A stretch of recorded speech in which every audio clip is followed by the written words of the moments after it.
We begin today with some breaking news. A trash truck on its side is causing a major traffic issue just north of downtown. As a result, both north and southbound I-25 off-ramps are closed to eastbound I-70. Denver police and Denver Fire are on scene. We do know the driver was transported to the hospital. We also just got these photos moments ago of that tow truck on scene trying to right this trash truck and eventually get it moved out of the way. We will continue to monitor this situation. The other big story we're following this morning, firefighters in Boulder County continue making progress to contain the NCAR fire. It started on Saturday near the National Center for Atmospheric Research Lab and forced evacuations for thousands of homes. The city of Boulder has now lifted all evacuation notices. All roads except NCAR Road are back open. Officials expect it will remain closed for several days. Let's get out to Denver 7's Christian Lopez live in Boulder. Christian, good news for a county where the memories of the Marshall fire are still very fresh. Yeah, Jason, and something that we kept hearing over and over again this weekend when we were speaking to people who were evacuating was that they were having to relive some of that trauma from just 3 months ago. And today, crews are making good progress. We're not seeing as much smoke out here compared to what we were seeing this weekend, but there is a concern with these high winds today. And crews do admit that this fight is far from over. Steep terrain has made it a challenge to get some of the hot spots. And today, with these high winds, officials say that they'll be going further into the fire's interior to prevent any active embers from getting outside of the fire lines. And during a press conference earlier this morning, I did ask officials what their biggest concern is right now. There's no longer a fire season is really the concern. Fires here, fire season's year round now. There's really no season. If there's not active precipitation or snow on the ground, as you can see, it's March. This isn't fire season per se. And we just had a 200-acre fire. So really the concern is anytime there's not snow, it's fire. And officials told us even with these high winds today, they are still confident that containment will go up. We're live in Boulder this morning. I'm Christian Lopez, Denver 7.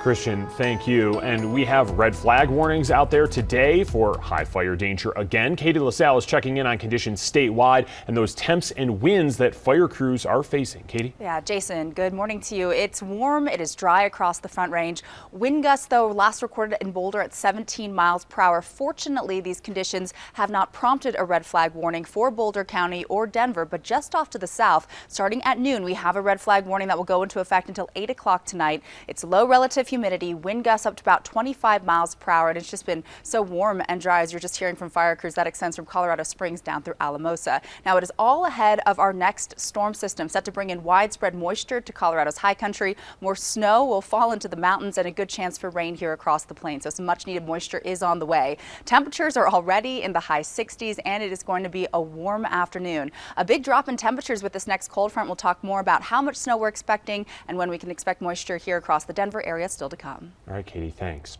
Also in Boulder County, there is a town hall at 6:30 tonight in Superior for people impacted by the Marshall fire.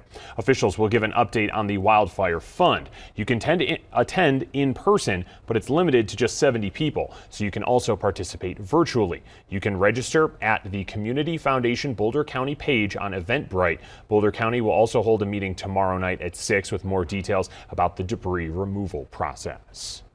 Business leaders in Louisville and Superior are still feeling the impacts of that Marshall fire. The Northwest Chamber Alliance recently surveyed over 200 businesses in the fire area.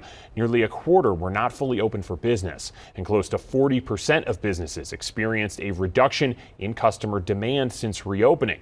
The Boulder Daily Camera attributes that drop to families temporarily moving out of the area. Well, a federal jury is awarding a dozen Denver protesters hurt in demonstrations over the death of George Floyd $14 million in damages. That jury also found Denver police officers violated the Constitution. As Denver 7's Veronica Acosta reports, we'll get a response from the police union in less than an hour. In just an hour, the Denver Police Protection Association is expected to give its response after $14 million were awarded to protesters who were injured in demonstrations back in 2020.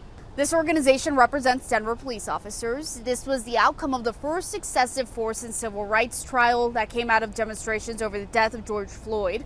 The trial itself lasted about 3 weeks. During that time, The jury heard about accusations of failure in leadership and coordination by police officers who responded to those protests.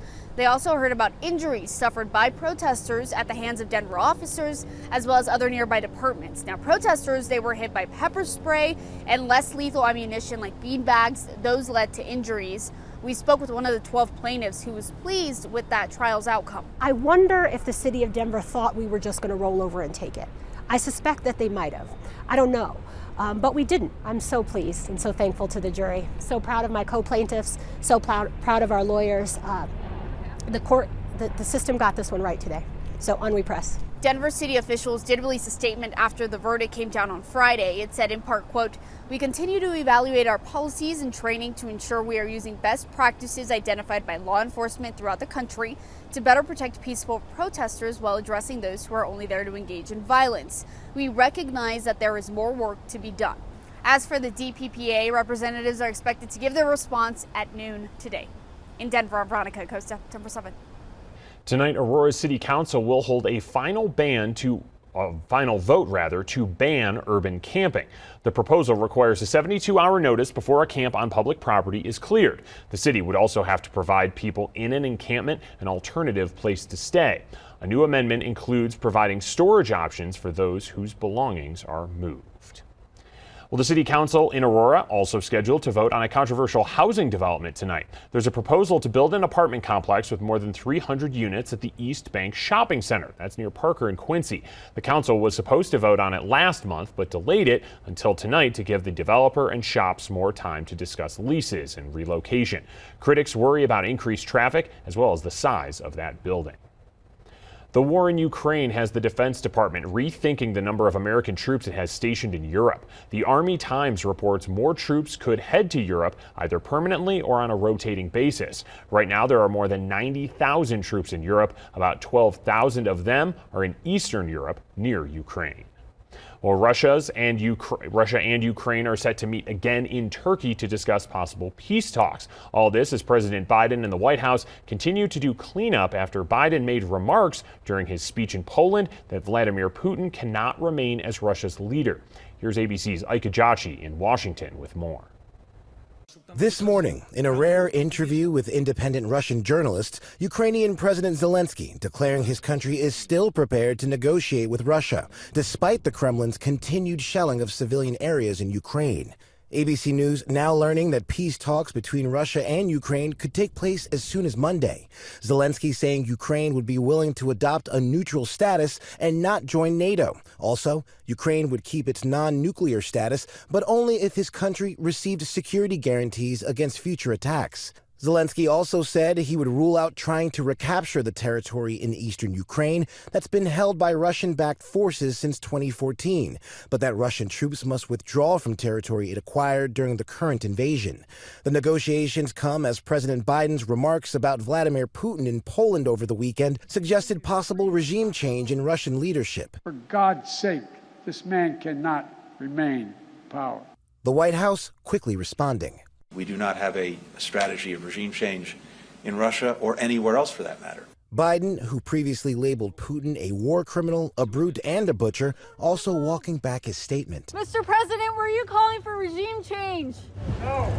Meanwhile, Ukrainian forces say they've reclaimed several villages and towns in the north and east. Still, the chaos around the country continues. ABC's James Longman is in Lviv. This is an oil depot. You can see the flames there burning. This city was meant to be a sanctuary for thousands, and now it feels like the war has come to them. And the editor of a well-known Russian investigative newspaper said they'll be suspending production until the end of the military operation in Ukraine. Ike Ajachi, ABC News, Washington. Here in Colorado, about 100 people gathered at the Bobby Yar Memorial Park in Denver for a vigil to honor Ukrainians killed during this invasion. The park was completed back in 1982 and memorializes the thousands of Ukrainian people, most of them Jewish, killed in World War II in the Bobby Yar Ravine in Kyiv. That ravine was recently a target of Russian missiles. Local Ukrainians say seeing all of this support is amazing. I took a bunch of pictures. I'm going to send them to my family in Ukraine and show them that even here in this, small town, on the other side of the world, there's still people supporting them. District 4 Council member Kendra Black and the group Ukrainians of Colorado helped organize yesterday's event. Black says the purpose was to give those who feel helpless a chance to show up. A reminder for anyone who has to visit a city or county building in Denver, many offices are closed today in observance of Cesar Chavez Day. That includes the courts, Denver Public Libraries, and DMV offices. Cesar Chavez Day is March 31st, but it's observed in Denver on the last Monday of March, as I said. Now, providing meals to those in need. Coming up, today's Denver 7 Everyday Hero, making sure children don't go hungry one meal at a time. And a historic night at the Dolby Theater, the big winners from last night's Oscars, and the moment everyone is talking about.